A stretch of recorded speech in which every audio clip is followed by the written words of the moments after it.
So ubu ngubu tugiye gutangira day 4 of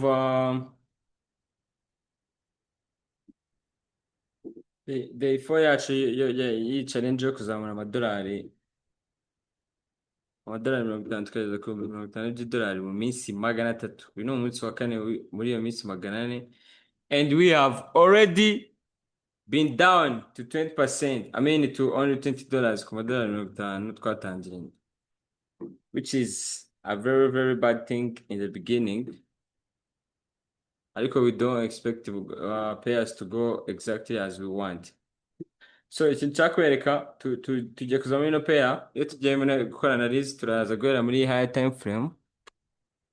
Higher time frame yacu irakwereka ko kuri ino pair ni euro AUD, cyangwa turi pair icyatwereka agaciro k'amayero mu ma Australian dollar. Urabona ko chart iri kumanuka itakaza agaciro, byaba muri kubibona. Ariko iyo price iri kumanuka twavuze ko tugomba gushaka direction, tukamenya main resistance na main support. This is the main support. Isoko riva kuri main resistance rijya kuri main support, ariko ntabwo isoko rimanuka direct ngo rigereyo, kuko rigomba gukora push pull back push pull back push pull back, aribyo twita structure price igenda creating. Nyuma icyo tubona hano uko direction isoko riri kumanuka, ariko none mu kumanuka igihe ryazamukaga kugira ritangire kumanuka, iyo isoko riri kuzamuka nanone murabizi ko rigenda creating ama resistance n'ama support. So rimwe na rimwe ama resistance yajya aba broken n'ama support yajya aba broken, aba created. I mean igihe price yamanutse nanone ya ama resistance agenda agera gute akoreshwa.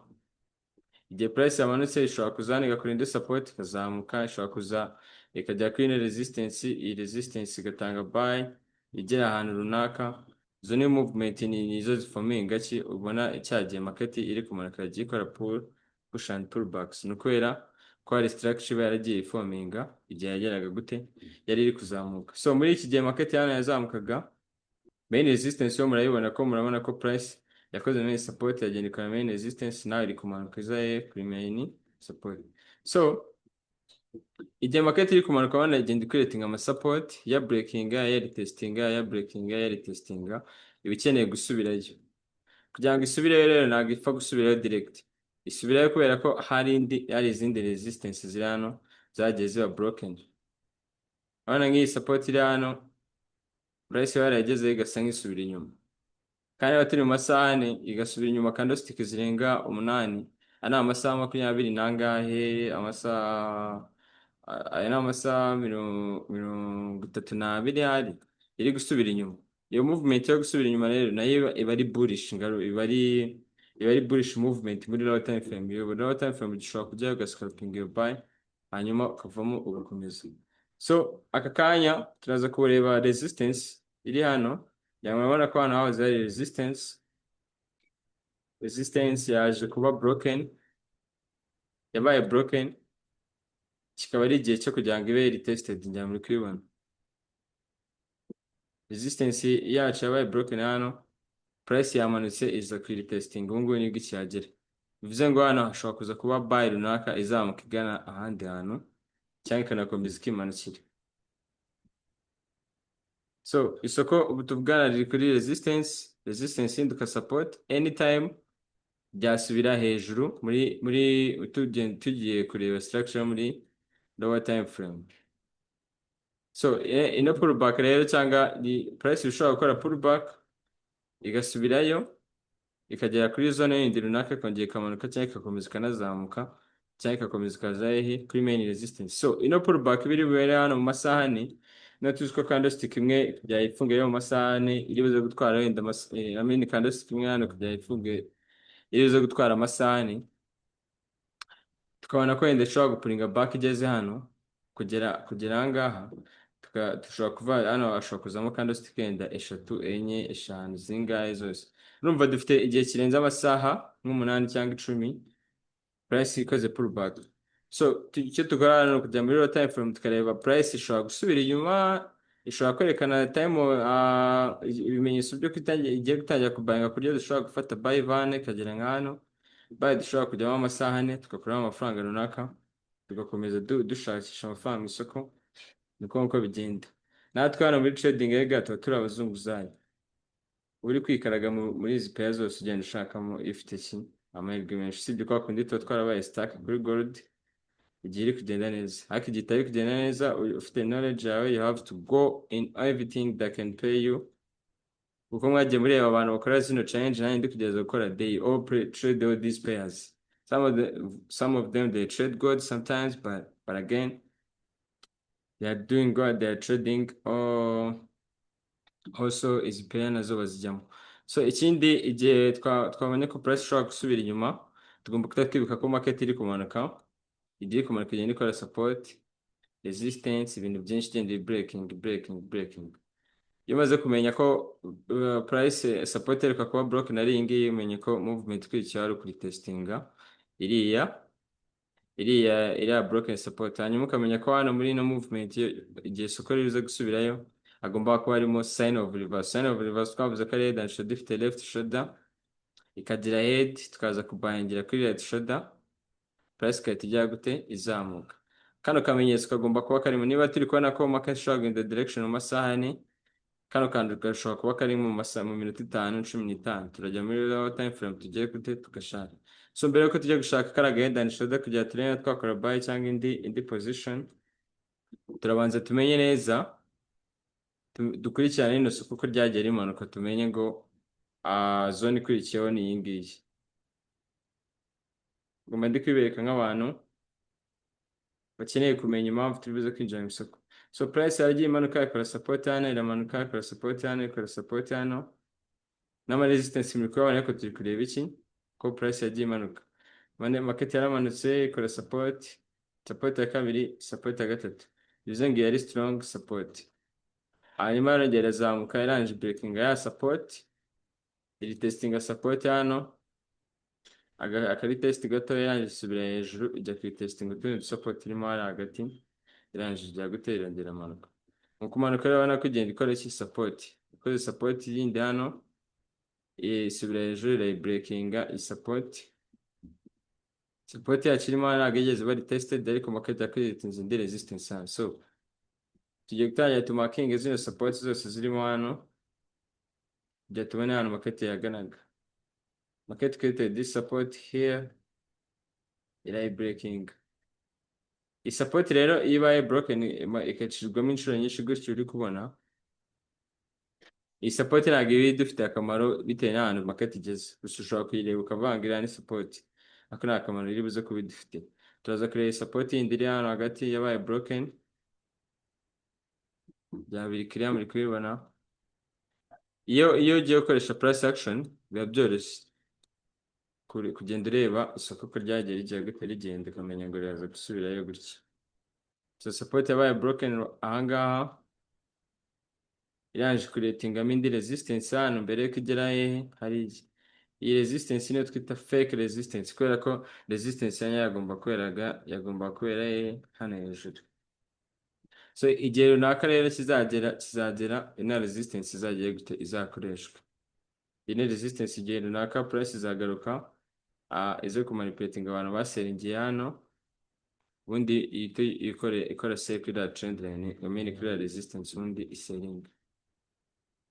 So iriya resistance yabaye broken, dufite indi resistance hano yabaye broken igihe market yakreatingaga ino support hano, irayibreakinga then irakomeza iramanuka isiga ikoze iyi resistance. Ubwo dufite zone zingahe price ishobora kugarukaho, ebyiri zishobora kuberaho sell gutaha. Hanyuma dufite hano market yakreatinze indi support, njya muri kuyibonamo hariya.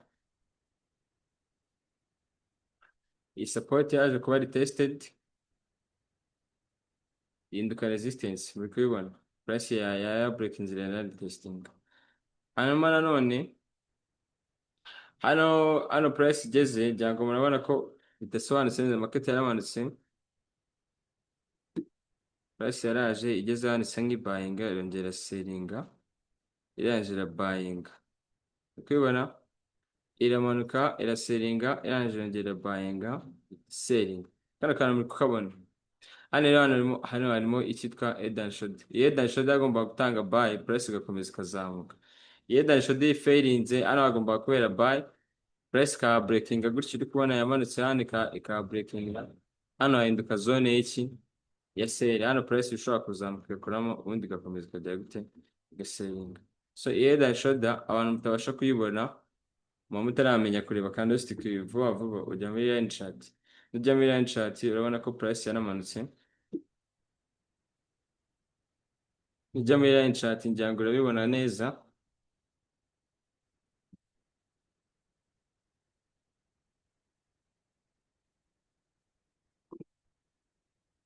ujya muri line chart urabona ko twari dufite left shoulder dufite head dufite na right shoulder price yagomba gukomeza ikabayingira hariya nigaruke niba yari yaragarutse ikaferinga ino right shoulder yacu ni support yabaye broken ubwo bivuze ngo tuba dufite support ebyiri zabaye broken dufite support iyi ngiyi ya head tukajyana n'iyi support izi zose aba ari support zibuze gutanga iki entry za sell hano ahantu hagomba kubera buy igihe failingaga iriya market yagomba gukoresha hano ikazamuka so dufite hano zone ebyiri za sell tukagira iyi ngiyi dufite iyi ngiyi tukagira n'iyi ngiyi byose biturutse muri pattern imwe ya head and shoulder so hano tuhite ku gihumbi hano tuhite ku gihumbi wenda n'ibiceri 50 urumva ko hariyongeraho ibiceri 50 byonyine aho kugira ngo ugurishe ikintu ku gihumbi ufite amahirwe yo kukigurisha ku gihumbi na 50 kandi uri mu big bang umuntu mu big trade ufite amafaranga menshi mu isoko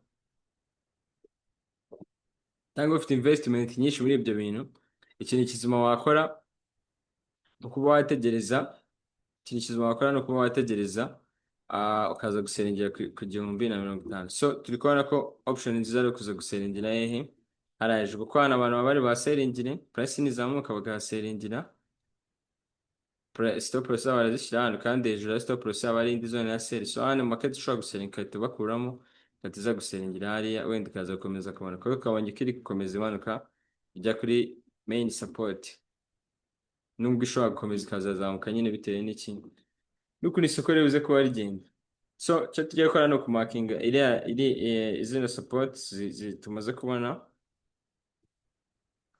ubwo ipenda yitse ko yitwa euro audi nitumara kuyibonaho setup turaza kwita tuyadiga muri MT5 so hano dufitemo zone yacu izaberamo sell niyo main target yacu igihe tubonye opportunity ya buy turaza kuyimakinga gutya kugira ngo tuze kuba tuyibona nk'aho ari different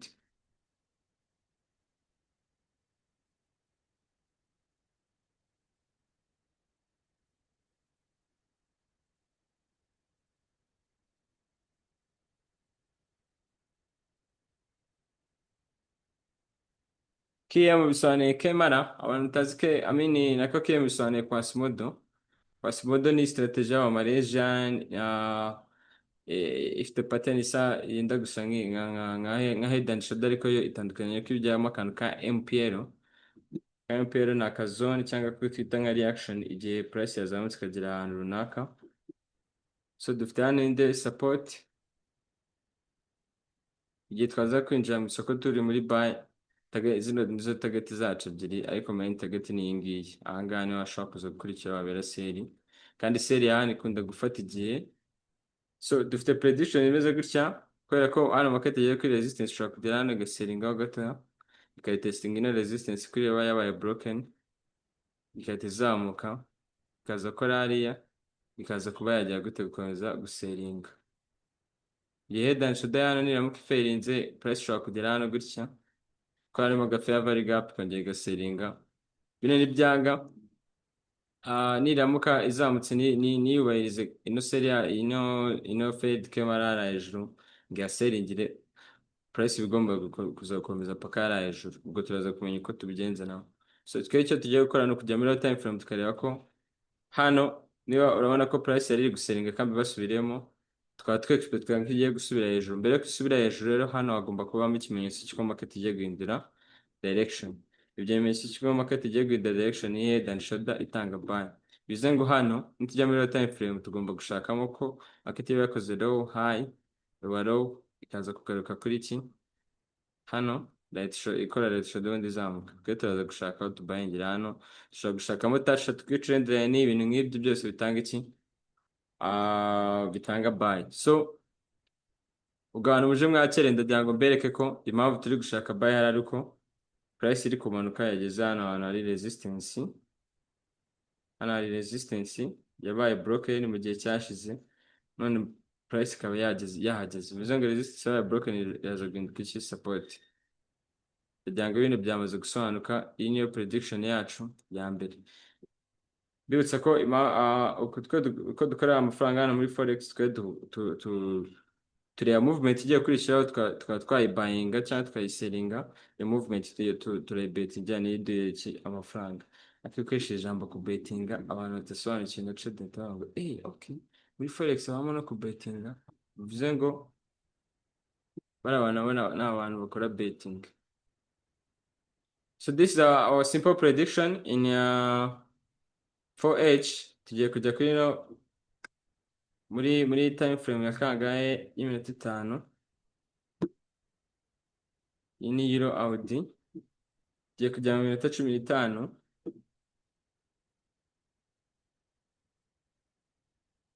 Kubera twafashe loss kuri day 3, abantu bose dore ntago bari kuza kuri muri live trading yakubase n'ubundi se.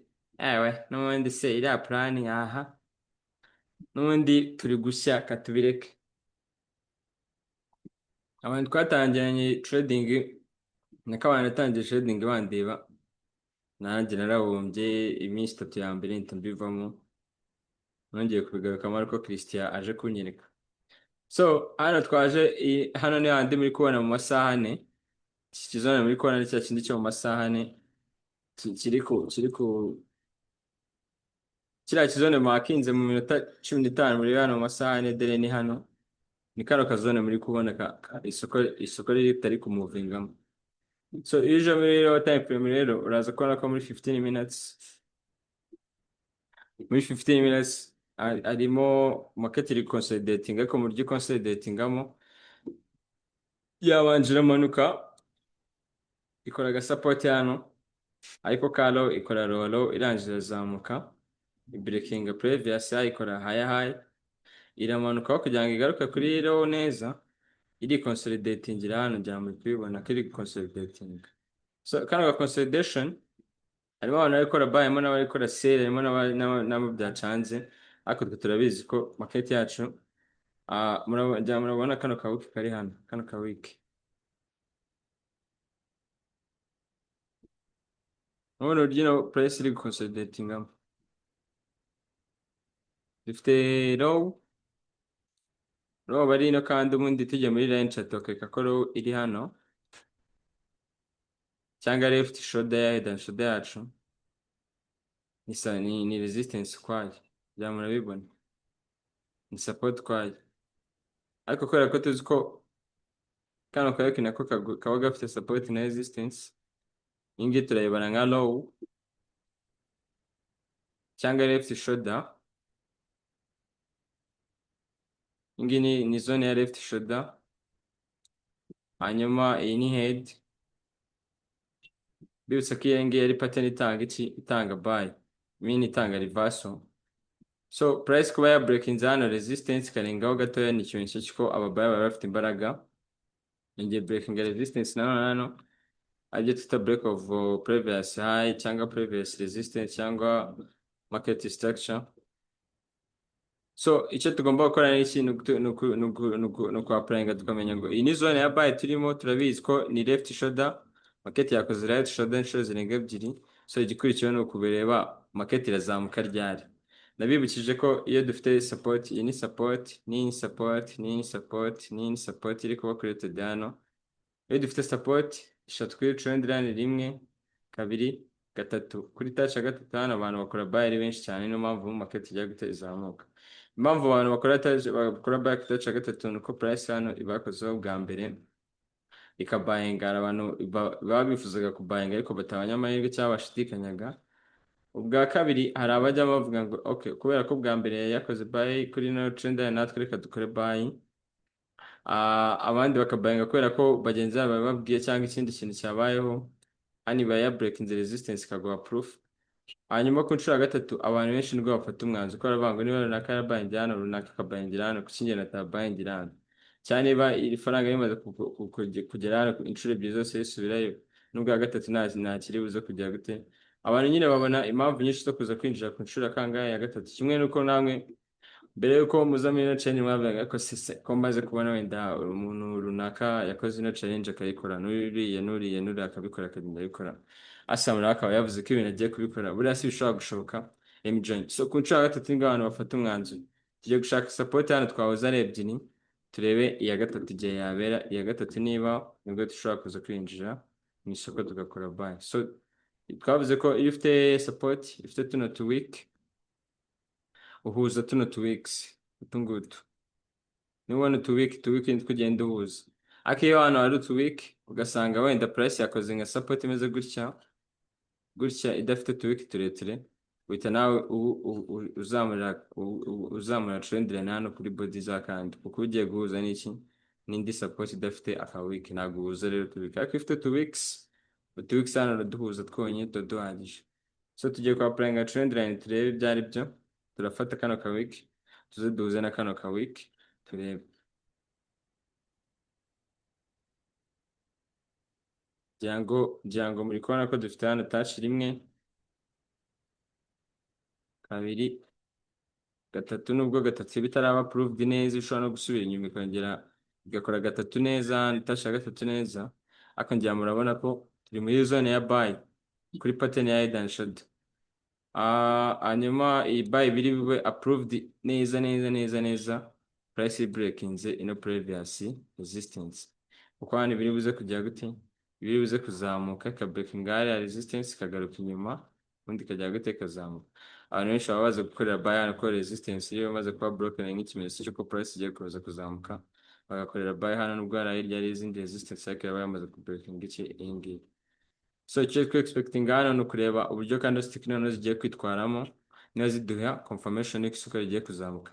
Hano niba zigira candlestick kinini gifite momentum, cyerekana ko ababuyer bafite imbaraga nyinshi cyane, turaza kujya muri buy.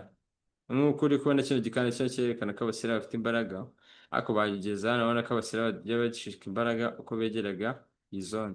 Ikindi kintu tugomba kugenderaho dufite hano bullish engulfing ngira ngo muri kubibona, ni igihe candlestick za buy ebyiri cyangwa imwe cyangwa eshatu zasumbye iyi kandi, ku buryo uramutse uri umuntu uhagaze hano ugashaka kureba candlestick ya sell, ugacisha amaso munsi y'iyi kandi wakibonera candlestick za buy. Ushatse gucisha amaso hariya hejuru ngo urebe iyi ngiyi, uraza kwibonera iya buy n'ubundi.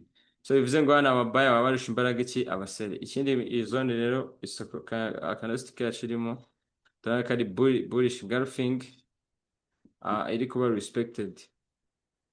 Bullish engulfing ubwo ndayibasobanura, abantu mutazi bullish engulfing muraza kujya kuri YouTube mu searching cyangwa muri types za candlestick. So bullish engulfing ni ahantu ababuyer baba barushije imbaraga abasera, ariko akenshi tuyimakinga nka gutya, ndabona ko already price iri kugira gute ishaka kureactingamo hano. So icyo tugiye gutegereza ni ukureba candlestick hano ziravuga iki, zirerekana ko ababuyer bafite imbaraga, fata umwanzuro tujye mu isoko. Ntabwo turi butegereze ko price ibuze ku breaking hano resistance, kuko touch ya gatatu y'ubwayo bifite imbaraga, dufite na head and shoulder, turi no kuri resistance hinduka support muri 4 hour time frame.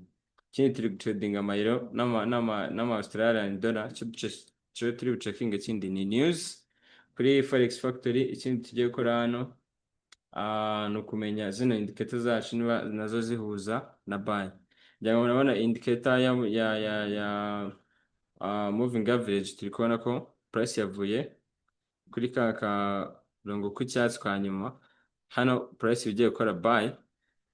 Hano ikiri munsi y'aka karongo k'ubururu ibishobora gukomeza igaseringa, ariko kugira tu proving ko iyi no indicator ifite imbaraga, turaza kureba no muri 4 hours turebe ko naho ya indicator price yaba iri kuki, yaba yageze kuri ya indicator ya kana karongo. Kugira ngo muri kubyibonera ko price yakoze hano rimwe, kabiri ikora kuri ka karongo k'icyatsi ka nyuma ka indicator. Iyo price ikozeho hano ibi akenshi ikunda kwita itangira kubayinga kugeza igezeho hano, hano rero naho kuri kano karongo k'ubururu bishobora kuhagera igakora send cyangwa se igakomeza gukomeza iyo igiye hejuru ya kano karongo k'ubururu irakaritesitinga igakomeza mpaka igeze ku kariya k'umutuku.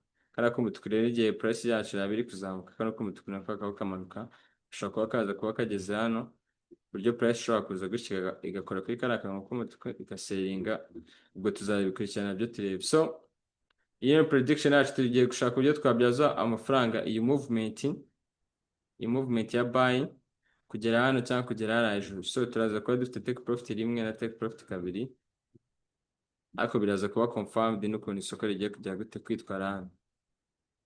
Hano harimo support, iyi ni support ihinduka resistance, niyo mpamvu mubona price itararenga, niharenga ikagera hejuru y'ino resistance urabona ko market yakuretinzemo resistance hano, resistance iraza guhinduka support hano itijya gute izamuka. Icyo gihe nabwo price iraba imaze kuretinga akandi kantu kameze nka head and shoulder, kameze left shoulder, head, high, head, price izamuka gato ikorera head shoulder hano ubundi itijya gute izamuka. So turaza gutegereza kandi head and shoulder hano kagiye kuba. Ubwo icyo dufite ni uko price yacu igiye kuretinga indi support, iyi ni support iri kuba retested, ni support iri kuba retested, support iri kuba retested hano. Nimuze gutinya ari amadolari 20 dusigaye, ni menshi byatari, ni menshi byatari. Ni support ihinduka resistance hano, iyi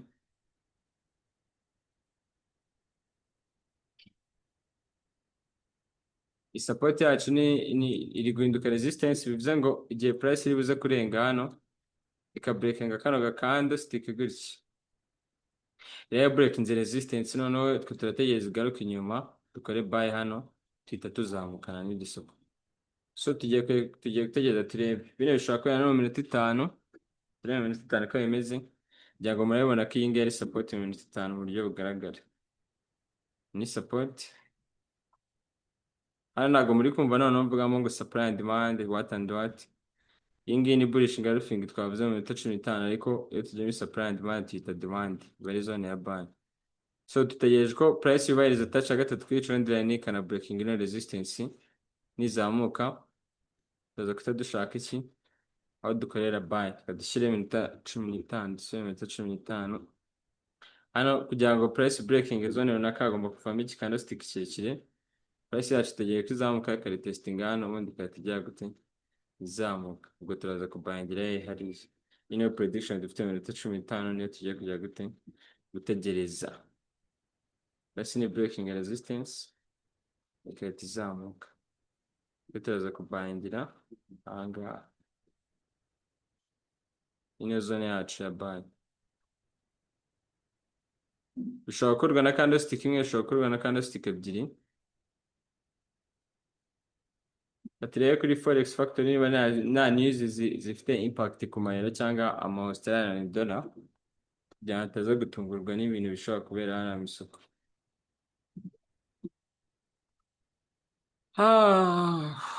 Hano news dufite zenda kuba zigiye kuba nonaha, bwana muri kubona saa 10:15 ngo mu Rwanda ni saa 9:15, zifite impact ku madolari.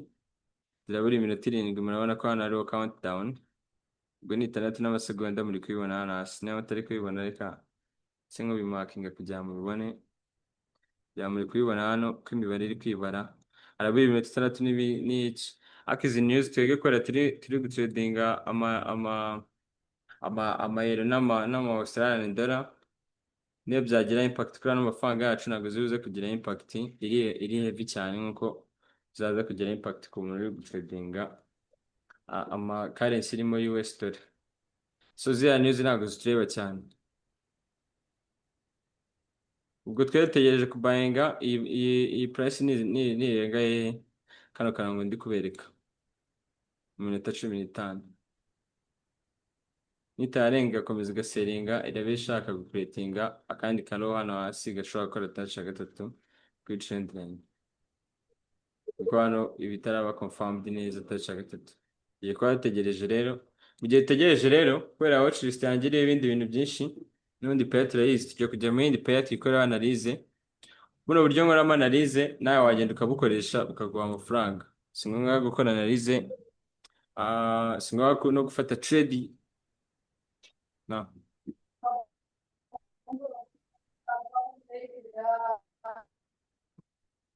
So iyi ni GBP JPY. Iyi ni imwe mu zindi pair ziri strong bya tari zigenda cyane kurusha zigenda cyane, hafi kugenda kimwe na gold, ariko zo ntabwo zakigerereza gold. Gusa iyi pair nayo igira movement ndende, murabona ko ikunda kumuvinga. Kugira ngo umenye pair nziza uraza ukareba uburyo igenda. Murabona iyo wafashe direction iba yafashe direction. Urabona iyo ishatse kumuvinga ikora movement. Byaba muri kubibona. Iyo umuvinze ikora movement igaragara. Iyo ikoze sell iba ari sell, iyo ikoze buy iba ari buy. Njya murabibona. Hano itireba pair ikavuga ati iyi pair ni nziza cyane. Igihe yakoze consolidation biba biri clear, ariko igihe yamuvinze ikora movement igaragara. Njya murabibona. Ubwo abantu baba bagiye babayinga nk'iyi pair, igihe yakoze iyi movement urabona ko bagenda babona ibiceri. Ariko urabona ko igihe inzomo ikana consolidating, ariko urabona ko uravuga ati iyi pair A1. Iyi pair ukuntu nyitegereje mu kanya gatoya ijya imuvinga.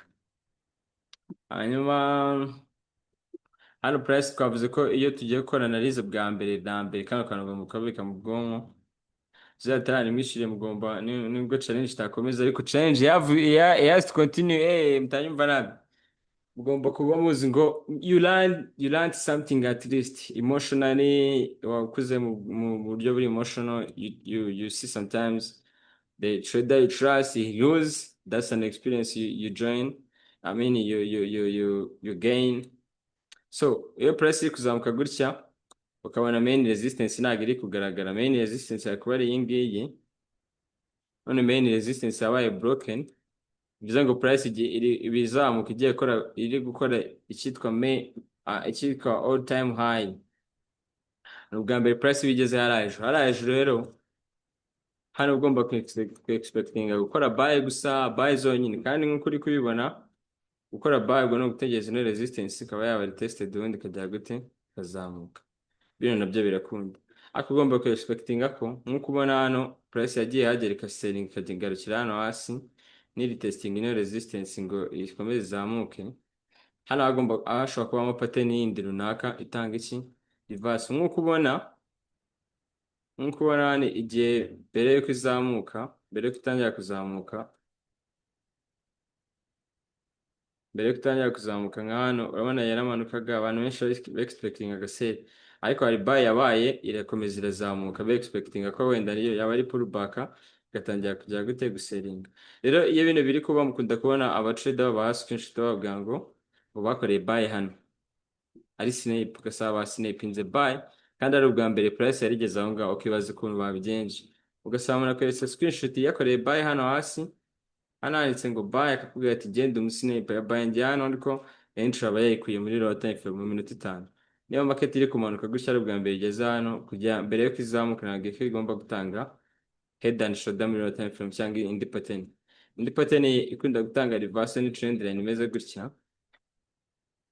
Trend line muzabona iri kwasendinga gutya, ukabona market yayikozeho support 1 2 3. Iyi trend line iformye gutya ikunda gutanga buy ndende, kimwe n'igihe market iri kuzamuka ukabona yakoze resistance rimwe hano, resistance ya kabiri isumbaho, resistance ya gatatu bitanga sell ndende cyangwa pullback iza munsi y'izi zose, kuko ibikoze resistance bwa gatatu muri sinzi ukuntu nabisobanura nko muri channel imwe. So izi ni sign of reverse nanone izindi zikurikiza trend line. Hano rero market yabona ko yakoze low high low high iraza ikora left shoulder ikatangira kujya gute kuzamuka. Buri gihe market ijya guinda direction iforma ya head and shoulder. Rero mbere yuko market izamuka gutya hano muri low time frame aba arimo head and shoulder cyangwa zero trend line mwabonye, ako hano ntabwo haburamo head and shoulder mu minota 5 ibirimo. Bivuze ngo rero igihe market nanone iri kuzamuka igeze hariya kuri price igezeho hari all time high, mbere yo kutangira guseringa ukaba yakora movement wenda creating na head and shoulder muri high time frame, mbere yuko itaninga hano muri 5 minutes aba arimo head and shoulder. Rero igihe ubonye price iri kuzamuka, urugero nk'iyi pair tugezeho ugasanga no bwa mbere igeze hariya, ari ubwa mbere ikoze iri all time high bishobora guseringa nanone biba bishoboka. Apana gusenga kwa kundi abantu basenga bavuga ngo ntago ngo yakomeza kuzamuka oya ko ntabwo iri kontura ahubwo ubizi ko ishobora guseringa ahubwo proof ufite nuko hano mo hano hashobora kuberamo head and shoulder mu minota 5 price ikajya gutega seringa.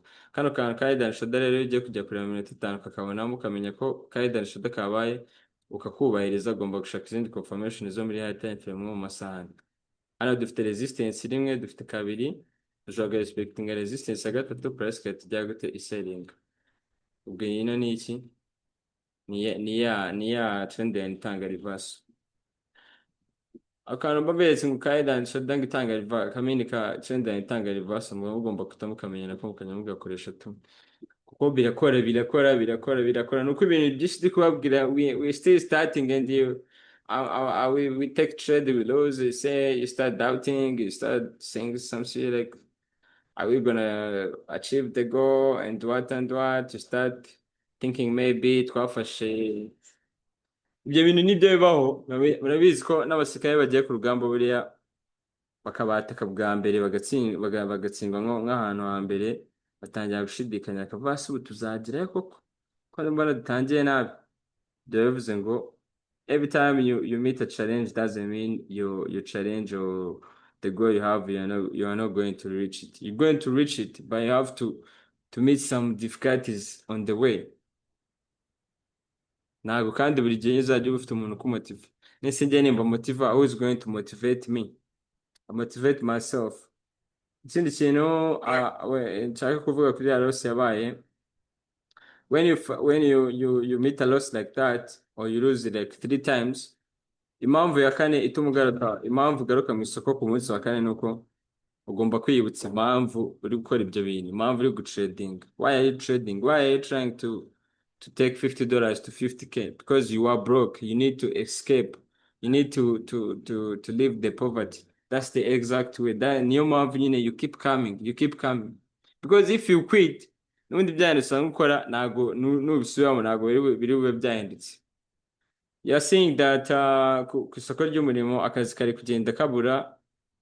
Ikindi niba akazi kari kubura amafaranga ari gutakaza agaciro kandi amafaranga ko atakaza agaciro boss wawe nagazamura umushahara. That's a big fact for you to keep fighting whenever you fail, you meet a loss or what. You keep coming back because if you go back there n'ubundi uri gusubira nta kintu cyahindutse. So in trading you have to lose. It's a promise. You have to lose. You will lose 4 times in a row, you lose 5 times in a row, but 6th time might be your luck trade. We are not working on ngo mumayinga cyangwa gufomboza cyangwa iki.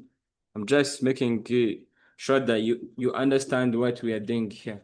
Yose ko tegereje ko market ya breaking kano ka ball ko kano ka resistance yashizemo hano kaza kubangira ari impamvu iri guseninga no kubishobora kuba ikishaka gukora touch ya gatatu kuri trend ya iri clear ko twavuze ko iyi ngiyi muri kubona na makinze itagize.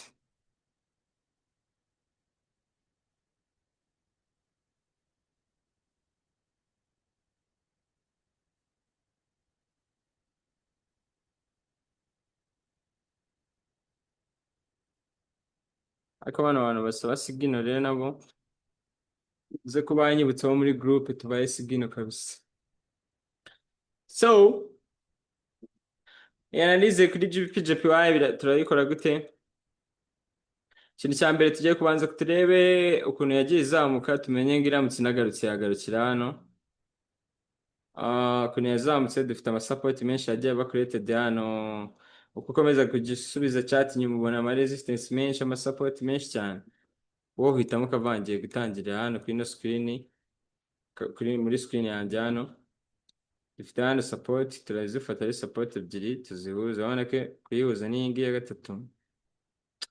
Hari igihe uhuza support ugasa nk'uforcinze ibintu ariko hano njyanga biri kirabona ko touch ya gatatu hano kuri no support yari igikoko yatanze buy igikoko byatashye ubona hano naho mbere yuko market izamuka muri low time frame 5 minutes ya 15 I'm sure yuko yakoze muri head and shoulder kandi ko hano hari support support agomba kuba respected market ikayireactinga igaselinga pasti yaraferinze akomeza zamuka suri kwibona bimwe nababwiye so tasha gatatu buri gihe kuri trend and bifite imbaraga nyinshi cyane hanyuma resistance ngo na support bya biri wana ko byaferinze price gasa nk'isengeraho agace kongeye kazamuka hano umuntu wagiye kureberaho muri 5 minutes yabonye ko resistance iba broken iba tested ala buying nibyo turi gushaka gukora kuri rap ya n'ubundi mubonye so tasha gatatu kuri trend and buri gihe bifite imbaraga nyinshi cyane market imaze kubahiriza tasha gatatu yaraje breaking resistance hano resistance yabona ko yabaye broken very tested ntabwo bisaba ubwenge bwinshi cyane ngo mawuda broke n'ibiki sometimes you are going to need to use smart money sometimes you are going to need to check and say ngo liquidity hano but sometimes you don't need to find where liquidity is sometimes you need to follow a simple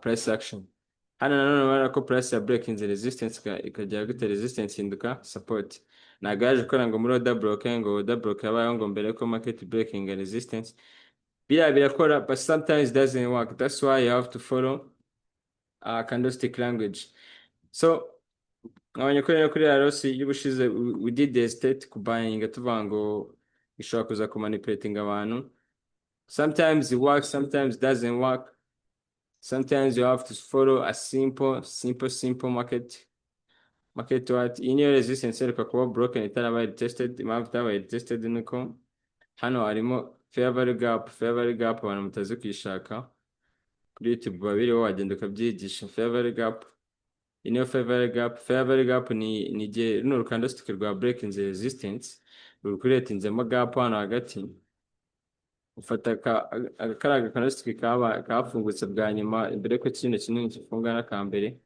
ugafata space irimo hagati y'utwo dukando cyangwa utubiki tw'utwo dukando iyo space irimo hagati niyo yitwa fair value gap akenshi market yigarukamo nize kujya gute nize kumanuka ngo ikore kuri resistance agaragara cyane muri fair value gap ikindi dufitemo hano niki hano ushobora kwaplangamo trend line igihe price yazagaruka hano ntabwo turi kuvuga ko iri bugaruka hano igihe yazahagaruka bishobora kuzaza igakora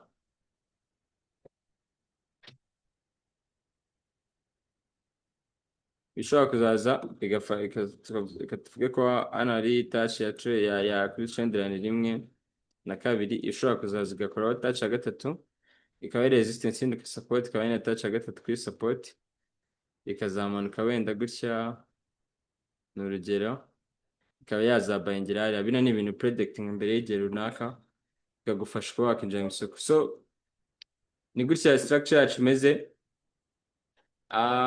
kuri GBP/JPY dukomeza tugaruka kuri euro AUD tureba aho bigeze ibi ngibi byose turi gukora bino bianalize ni kugira tuze kuzamura ubudolari ven urebe ukuntu iminsi ya mbere ya challenge iba ari struggle man nimuza gukora analize ku bandi ba big traders bagiye bakora zino challenge nka RXTG ba Vidora bazamuye igihumbi bakagera ku 10,000 mu minsi ya mbere when you lose it's so hard to recover the loss and you keep going but if you win your first 2 trades you are gone so we are struggling because we took losses and in our first days day 3 was hard and day 2 but if day 2 and day 1 was good totally kuri balance zana toduhomba ngo tugaruke munsi y'umurongo but now we are trying to recover from few dollars na yani mafaranga turuzo gushiraho we're going to recover from those $20 remaining if we lose the $20 then we are going to find again our backup because this plan nimuna giving up mukabivamo for me I keep doing this because I know I have to stay consistent I will keep doing this I will keep uploading on YouTube we will keep coming back and say we started with you but you lost so we gave up on you if you do it it's up to you if I do it and succeed you will regret you say what if we were so strong to stay with them because for me I'm not going to lose you can never lose if you don't give up you cannot lose I mean if you keep coming you cannot lose abantu mwize secondary na primaire murabizi, sometimes you could wake up and you feel like you don't want to go to class. You feel like you want to stay home, you want to do your things, you don't want to go there. But why did you graduate? Because you kept going there, you kept showing up, you kept going there. Igihe wumvaga ufite ubunebwe, igihe wumvaga udashaka kujya ku ishuri, you just went there. Now you're graduated, you have certificates, they gave you a job. That's some kind of motivation you need. Ibaza Imana iyo iri kurema abantu n'isi iyo iza kunanirwa ikavuga ngo ndabiretse. Ntabwo tuba turi hano. But God himself was consistent. That's some kind of motivation you need. You don't need my motivation. Impamvu ushaka gukora ino challenge ukayishinga 50k, you want to have so much money in your life so you can fix your issues. Don't expect it to be so easy. Don't expect it to get $50, 50k like simple.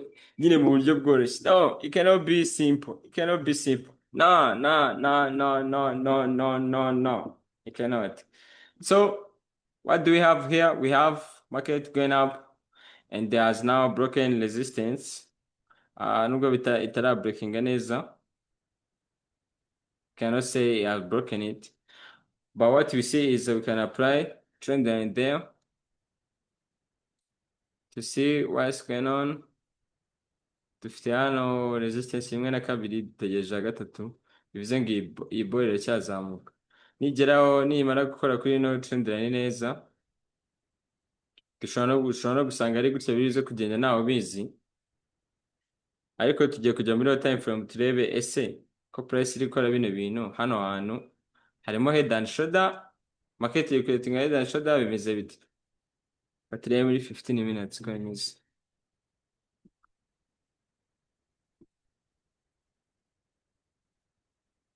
Muri 15 minutes, ntiza muri 15 minutes murabona ko kuri price yagiye izamuka.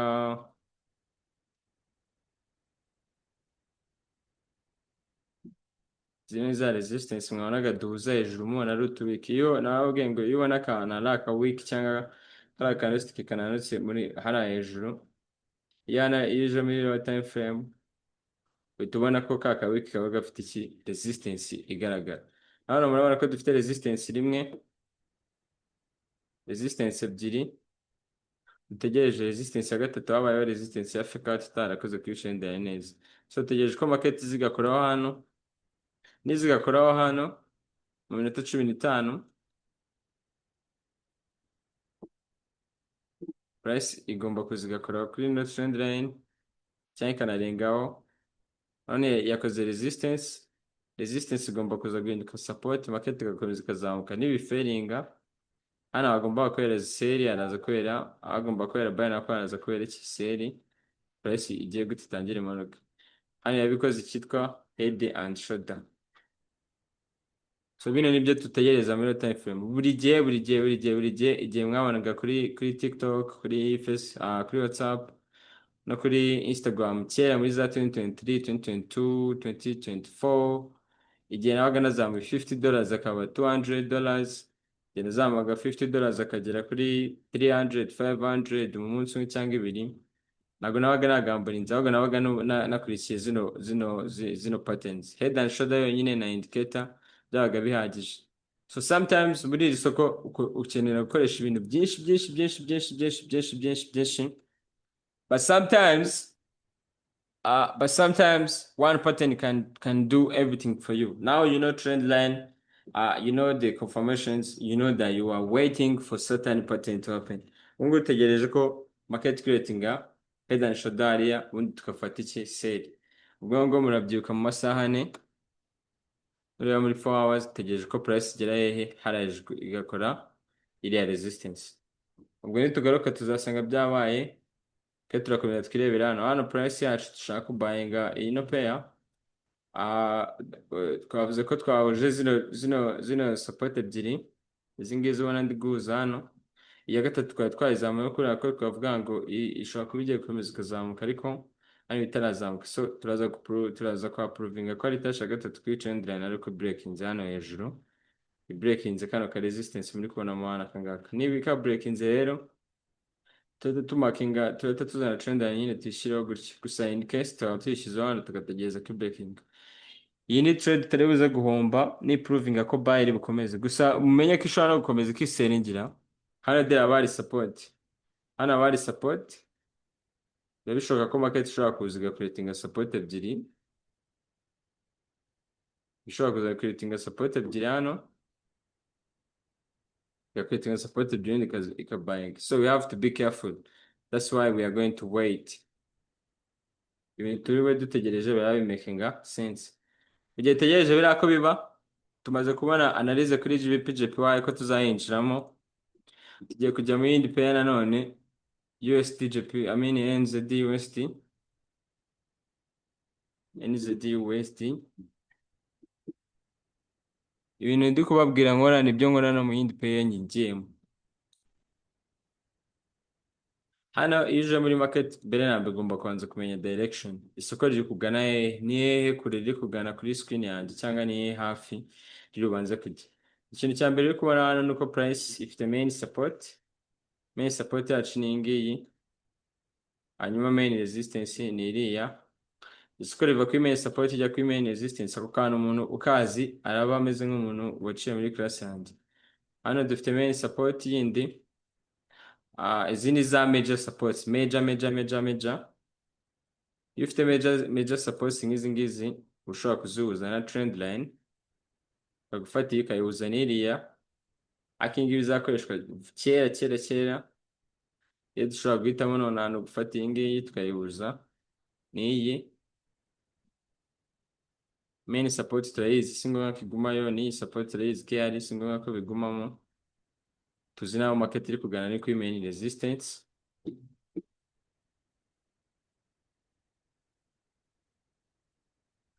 Hanyuma ako mba nishimye ndikora zino analyze, kubera ko sometimes I could analyze and I say I wish I was making this analysis while you are watching me, but now you are watching me, which makes me feel good because I'm showing some people something. They're going to make some money from it in one way or another. Abanyeshuri banjye bari kunyereka setup, bari kumbwira ngo iyi setup yavugaho ikimenti, muri kubibona se?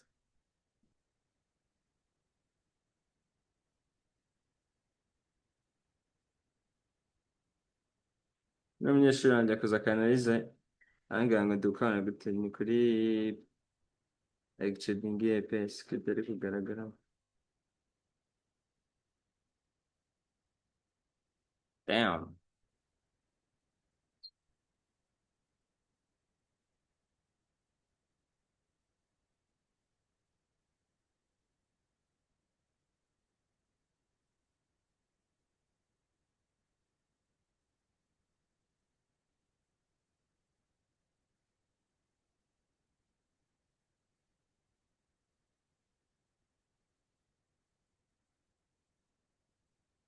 Some people are busy working, trying to make it. Some other people are busy waiting for others to fail and say, aha, we knew that guy was not gonna do it.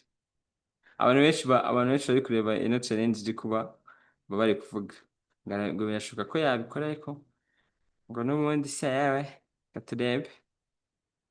That's so good because once it happens and you succeed, we are not going to be closer to those people anymore. We are going too far. Ibyo nari kuvuga ejo mani, wowe niba umuntu ari gukora ikintu ukaba uzi ko icyo kintu ari gukora utacyizera, cyangwa ubona nyine gishobora gukora ariko kikaba kiri mu gihe cyo kurenjinga ukabona bidasobanutse, and you take your time kwiga kuri uwo muntu uvuga ngo uriya muntu ngo ibintu ari gukora se buriya koko. Uwo muntu niba ushaka kumwizera afite miliyoni y'idolari cyangwa miliyoni ebyiri z'idolari cyangwa ibihumbi 100 by'idolari, kugira ngo wizere ko ibyo ari gukora bikora cyangwa bizakora, namara kugera kuri iyo level afite ibyo ibihumbi 100 by'idolari 200 agikorera miliyoni y'idolari, umuntu n'abantu muzamugire azakumotiva, ariko ntabwo ibintu ari kuba yarakwigishije akiri down hafi ya level iriho azaba afite uwo mwanya cyangwa iyo attention. uzakomeza yigire ku tuntu twe twa kera ariko you are not going to meet him, he's going to be grown, azaba ari guciringa n'abandi bantu bafite iyo balance yiwe agezeho. So hano dufite resistance yabaye broken izahinduka support. Indi resistance iri hafi yabaye broken iyi ngiyi,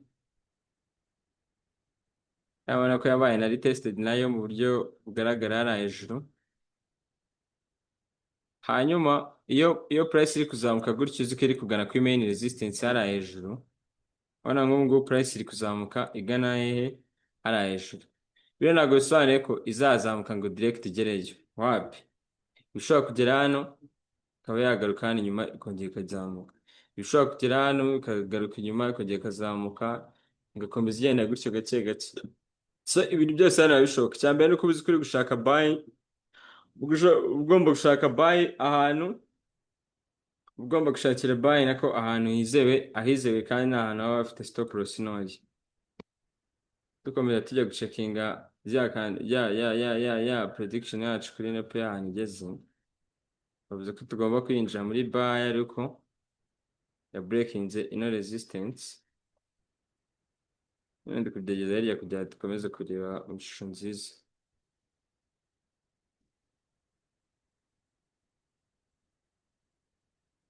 Hano mu market ifite amahirwe ko bishobora gukora touch ya gatatu kuri trend line, kandi touch ya gatatu itanga buy ndende byatari, twaza kuyifata kandi yaza kubifite stop loss no hano hasi, ariko iraba confirmed ni breaking kano ka resistance karimo hano. Hano hejuru naho mubona ko hariyo resistance ishobora kuhagera ikaba stack igaconsolidating ibintu nk'ibyo, ariko at least tuba twayifatiye hafi na stop loss yaba ari ntoya kurusha uko twaza kwinjiramo hejuru rimwe. So hano rero icyo nababwiraga, buri gihe market niba nabibasobanuriye, urabona ko isoko riba rifite ibice bibiri. Muzi ko mwebwe mumeze nk'abantu bari kwiga se practically, nk'abantu bari kwiga mu igaraje. Market yaramanutse itangiye kuzamuka, igera hano market yamanukaga, nkuko muzi ko market imanuka igenda ikwetinga push pull back, push pull back, push pull back, bizanga igenda ikwetinga ama resistance n'ama support, resistance support, resistance support, support being broken be going to be tested gutyo. Izo zone rero zajya ziba retested hariya nizo zituma ubona hano market ihagera yari iri gukora push kandi ikoze pull back, yahagera ukabona ikoze yegereye ya resistance nanone ikoze pull back. Ni ukuvuga ngo igihe market iri kuzamuka za push and pull backs, push and pull backs, push and pull backs zidetamayininga nanone na za support na resistance ya ziba created mu gihe market yari kujya gute kumanuka. None muri iki gihe tugezemo murabona ko market yasize ikoze resistance hariya iramanuka, price yacu yageze kuri no resistance, igihe isubira inyuma ho gato irangira breaking ino support yanjye bari tested irongera zamuka. Bivuze ngo iyi resistance yabaye broken ibona retested ahangaha, none abantu barabayinze ko yishyire resistance yabaye broken, kandi turi kubona ko market ikomeje kujya gute kuzamuka. Bivuze ngo hano market yacu kujya gute kuza kuzamuka. Tugiye gushaka rero aho twakorera buy, ariko mbere yuko dukora buy ugomba kumenya ngo iyi seri yo iri kuba mbere yuko iyi pullback tuyita pullback aba yazamuka, ni pullback cyangwa birashoboka ko market ishobora gukomeza ikimanukira. Ko biba bishoboka ko iyi seri yabaye ishobora kwitanya na pullback kubera ko market isa nk'iri gusubira ikaza kongera kwimanukira. Ibyo ngibyo ugomba kuba ubizi. So icyo tureba hano ni uburyo iyi shusho yifominzemo hano, urabona ko market yakoze high, ikora low, ikora high, irangije ikora low, iri gukora head and shoulder kugira ngo yongere selling. So uri kubibona ko ari head and shoulders, dufite high, tukagira low, tukagira high, tukagira na low. Noneho hano harimo supply zone ariyo twita MPL muri strategy ya head and shoulder na mini kemara. So hano muri supply zone no wabiramo sell, kandi urabona ko sell iri kuba, market ishaka kujya gute kuri actingamo isellinga, muri kubibona kandi ni muri 4 hours. So bino kugira ngo tubihe agaciro, tube twatangira gutekereza ko market iri buselling ikaza hano hasi, turabizi ko isoko riri kuzamuka hariya hejuru, tukaba tunabizi ko rishobora gusubira inyuma mbere yuko rikomeza kuzamuka, kandi urabona ko nta cyaha cyashyirimo, yaje kuri testing resistance igahinduka iki support. Bivuze ngo hano turamutse tubonyemo seri yacu ishobora kuza hano hasi kandi nayo yaba ari ndende. iyi ni NZUSD nayo ishobora kuduha entry nziza. So turareba impamvu iyi seri yabayeho ni iyihe. Impamvu iyi seri yabayeho hano hirya muri kubona ko hariyo indi resistance. Iyi resistance price yayo yaraje irayirengaho ijya hejuru hano gutya katereye na resistance. Iyi resistance rero yacu iri kuba hariya, turashaka kureba iriya resistance ni iki kindi kigiye special ku buryo ishobora gutuma market itapfa kuharenga igasubira inyuma. Hano tugiye ni muri 1 day time frame. Muri day time frame murabona ko iyi ni resistance iri strong.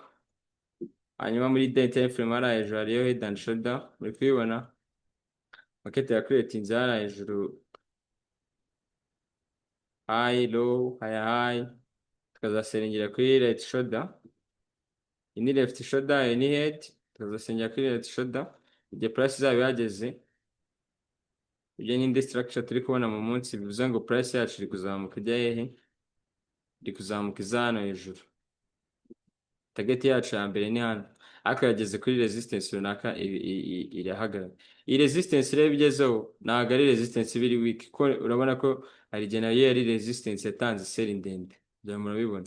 Ishobora gutanga indi seri itadesha nk'iri ariko igatanga seri y'igice, price ikaza gukomeza kuzamuka iganana. Bivuze ngo buri gihe resistance yose tugezeho ntabwo price ipfa kwirenga direct, ishobora kugera hano ikaba yaseringa ikagera gute igasubira inyuma igakora pullback ubundi ikongera ikazamuka. Ikintu biri clear. Turebeye muri 1 day abona za trend turi kubona muri time frame nka ari touch eshatu turi kubona ko noneho zibaye touch ebyiri kubera ko turi muri time frame iri hejuru. Price ishobora kuza nanone kubahiriza iyi trend mwabonye ko ari nabyo byabaye kuri rapera twahombeyeho 1 2 3 kabibana na resistance hano harimo na fair value gap. Price yacu ikaba yaseringa wenda gake gake ikazagera hano, ariko urabona ko byatwara igihe. So icyo dushaka kumenya ni resistance ifite imbaraga zo kuba yagera gute yasubiza market yacu inyuma bigeze hano ku buryo igaruka hano muri fair value gap. Iyi ni zone ya buy cyangwa iraza komeza izamukire. Twika ko buy hano, buy nizo tugomba guha amahirwe menshi cyane. So iyi resistance rero kuba ari resistance ifite head and shoulder hano, ifite high ikagira low ikagira high ikagira na low biraza guhinduka iyi ngiyi, nubwo low muri kubona ari nyinshi. So market ishobora kuza kubahiriza iyi resistance kubera ko ifitemo pattern ya head and shoulder. Hanyuma igihe pattern izaba yaferinze price igarutse hano ishobora kuza breaking ikalitesting hano ubundi ikazamuka hariya hano bakazongera bagakorera buy hano kubera izaba ari resistance yabaye created against support. Ibyo ngibyo nabyo birashoboka. So hano ntabwo tuzi ngo turaza gukora buy cyangwa sell, ariko icyo tuzi nuko tubonye ko muri 4 hours tubonye ko market yamaze creating iki head and shoulder. Cyangwa muri kubibona ko head and shoulder irimo hano kandi ifite MPL. Kuba ifite MPL ikata bigira KMR. Tujye kujya muri 1 hour turebe iyo head and shoulder yacu, kuko ishobora gutuma twege dushaka guseringa kandi tubizi ko market iri kubuyinga. Muri 1 hour tucyabona resistance n'indi support hano bituma market ikomeza kwitwa ko iri muri buy.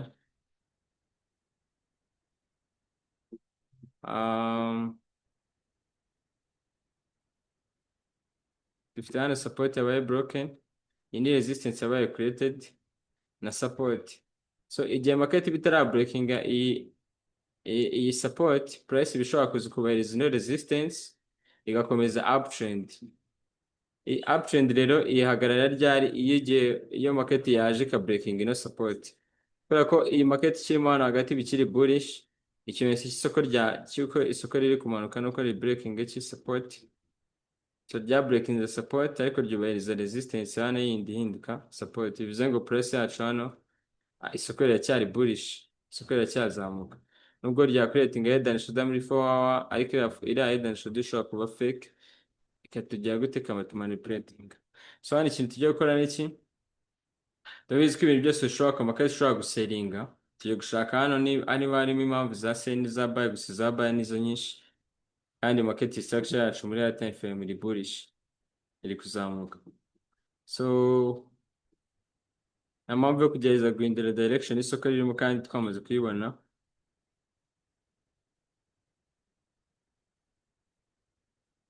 twakapuranga trend line hano iyo twapurangije trend line nka gutya tubona ko trend line yakoreshejwe inshuro zirenze eshatu rimwe kabiri gatatu iyi ntabwo yakozeho gatatu kane hano ku nshuro ya gatanu akenshi trend line ikunda kuba broken ikaba retested market ikakomeza muri direction yacu twari turimo kandi murabona ko aribyo biri kuba iriya trend line yamaze gukoreshwa cyane bikuretinga liquidity hano hejuru yayo turi kubona ko yanalitestinze resistance yahindutse support hano bivuze ngo market yacyari bullish hano harimo aka resistance iyi ni demand resistance yabaye broken hano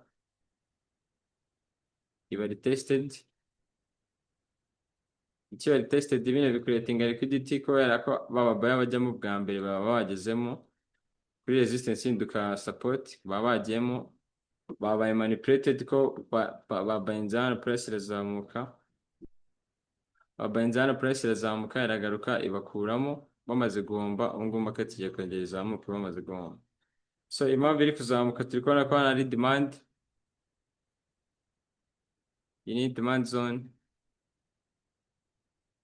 iri kumwe na resistance yabaye broken na favor igapara hafi hejuru gatoya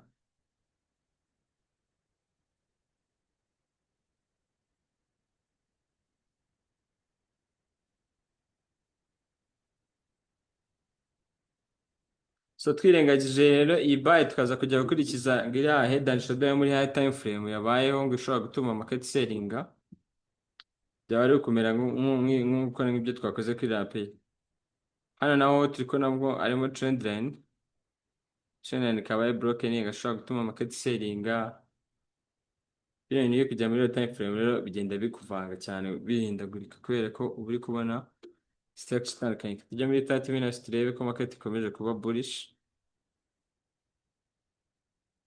rero muri 15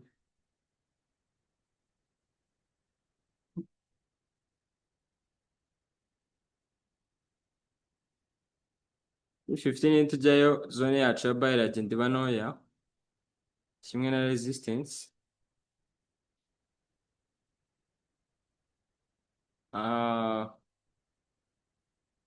hano tugiye kwa purangamo trend line hano yarakoreshejwe birarangira iyi trend line irimo hano yindi twayikoresha nko kureba liquidity z'aba buyers internal liquidity yabaye grab nayo tukabona ko market yacu kugira gute gukomeza kubuyinga gushyiraho indicator turebe ko market iri kubuyinga market iri bullish biri confirmed kubera ko yamaze kujya hejuru y'ino indicator so ikintu cyiza dushobora gukora hano rero nubwo market iri kwerekana ko ya breaking support abantu bakaba bagiye guseringa muri low time frame mukabona confirmation za sell turabizi muri ya time frame ko market iri bullish iriya head and shoulder yabayemo hari hagati mu muri 4 hours yabereyemo hagati ntabwo yabereye kuri top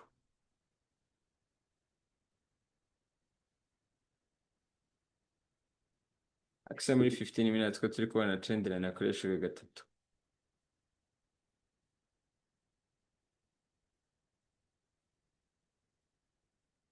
what are we going to wait for now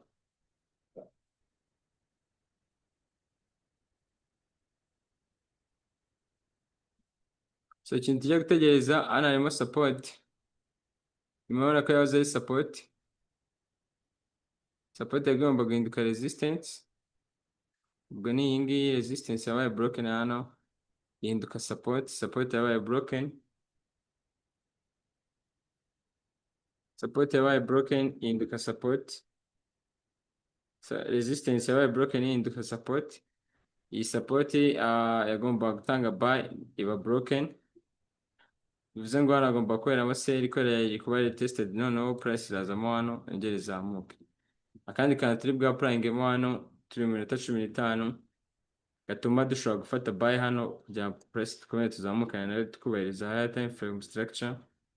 Hano turashyiramo Fibonacci tukonfirime ino movement niza muri 50% iyi zone. Urabona ko hagati ya 50 na 61% niho dukorera buy, kandi urabona niho ya support ya resistance yacu ya broken irinjya muri kubibona kino kizone na markinzemo ni resistance yose, kandi urabona ko ihuje na 50 na 61. So price nigeramo hano inindi entry tubonye, price nigeramo hano turategereza iduhe confirmation za buy, candlestick zerekana buy momentum, dushaka uburyo twakora buy hano dukomeza tuzamukana na higher time frame. Inindi entry ya buy tubonye kuri ino pair ya NZD USD. Ako ubungubu gutradinga currency irimo idolari ni ikibazo, ako kubera ko idolari riri kuruzinga value, riri gukomeza ritakaza agaciro, kandi hano tukaba turi kuri agaciro k'ama New Zealand mu madolari ya Amerika, bivuze ko idolari rikomeza kumanuka, New Zealand cyangwa iyi chart ya New Zealand yo iribuze kuzamuka. So we expect this currency to come to 50% of this Fibo levels tushizeho. Nigeramo hano then we seek somewhere we can take a trade from. Ikindi nuko tubona ko yubahirije demand.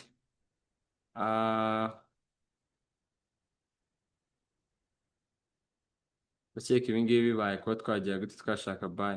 Hano hari trend line nayo twayirengagiza, ariko turi kwibona kuri trend line ejo hariho resistance. Ino trend line bakreatinze cyitwa internal liquidity.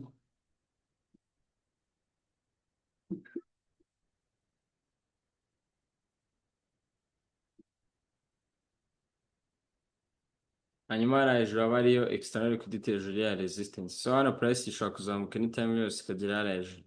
Tugiye gutegereza price yacu isa nk'imanukamo gake ikezemo hano muri 50%, iraba ari pullback yaje kuba twagira gute twakinjira mu isoko. Impamvu iyo pullback turi expectinga nuko dufitemo hano price yacu iri guselingira kuri support hinduka resistance.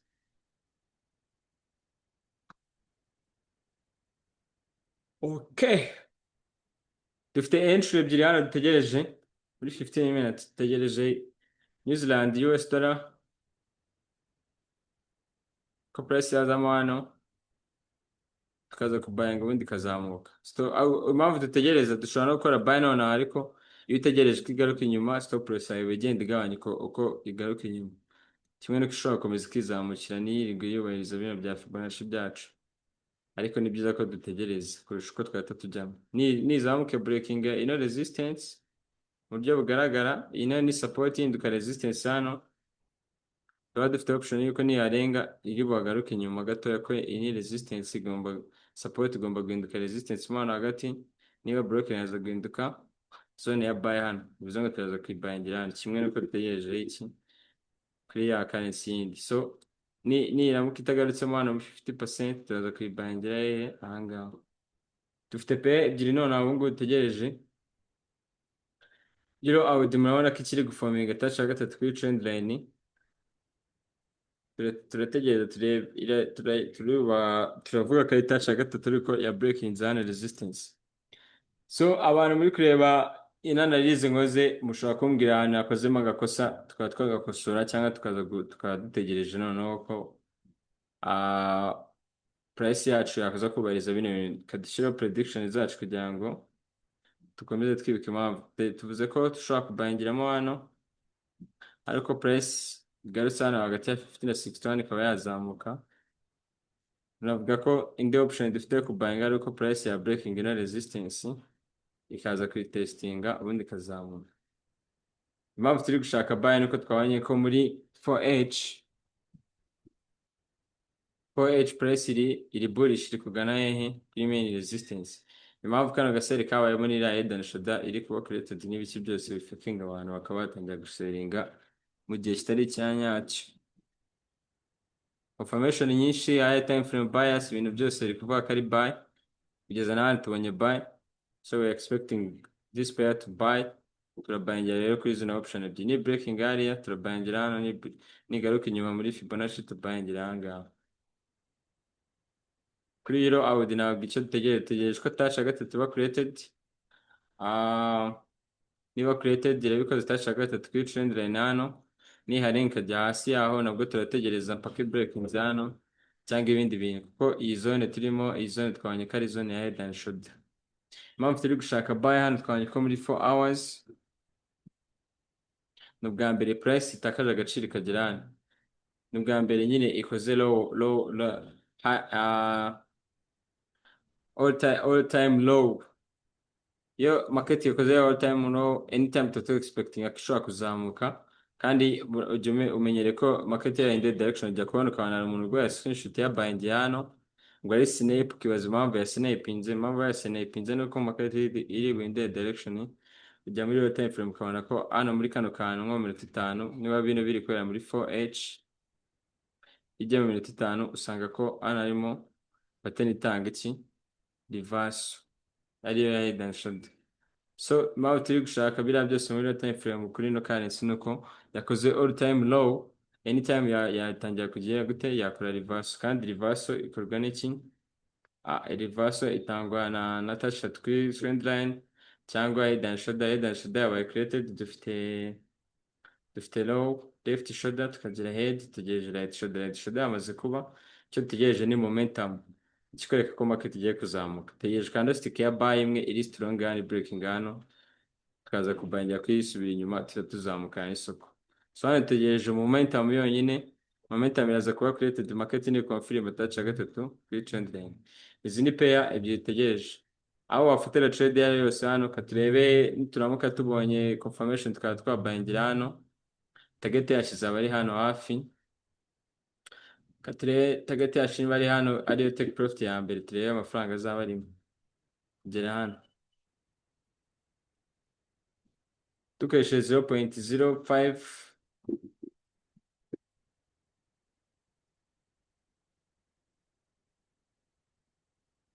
anaza kuba harimo pips ijana na 18 aba ari amadolari 18 kuri 0.01 0.018 dukubye 5 kuri 0.05 baza gukora amadolari 90 kugera hariya hejuru urabona ko yaba ari trade nziza iramutse succeedinze amadolari 90 bitewe n'igishoro dufite tukaba dutangiye noneho plan yacu mu buryo bugaragara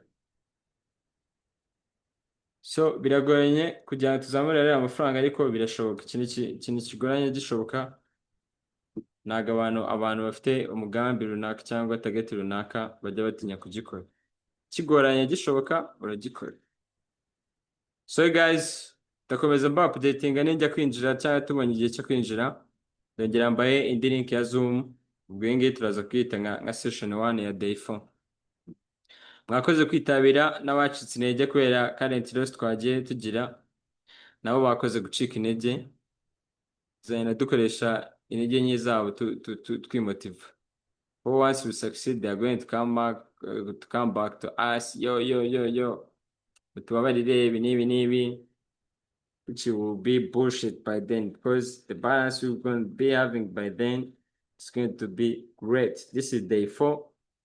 We are trading and everyone is here, so we are steady and focused, locked in, and we keep reminding ourselves why we started this plan. So you guys stay in touch. Tegereje ko market creating a confirmation zacu zose ahangaha